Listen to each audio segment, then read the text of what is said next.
Hello everybody, welcome back to Quick Guide. I'm back with yet another tutorial video, and in today's video I'll be showing you how to open Chase Bank account.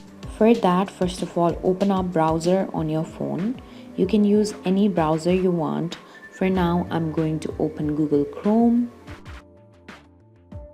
After you open up the browser, search www.chase.com on your search bar. This way you will directly land on Chase website. Then tap on the green tab that says Open an Account. Now again select Open an Account. Now it will ask you whether you are a Chase customer or not. If yes, tap on yes. If no, then tap on no. And then tap on next.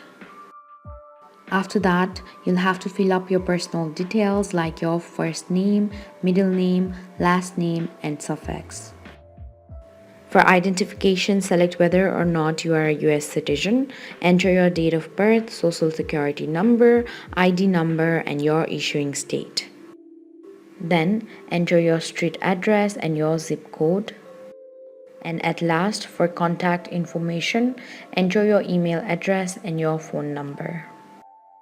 After you are done, tap on the small square box if you have filled in your correct information. And then select Next. After you tap on it, this way you'll be able to open Chase account. Thank you for watching. If you like this video, please hit the like button. If you want to see more tutorial videos, hit the subscribe button. And if you have something to say, please leave a comment.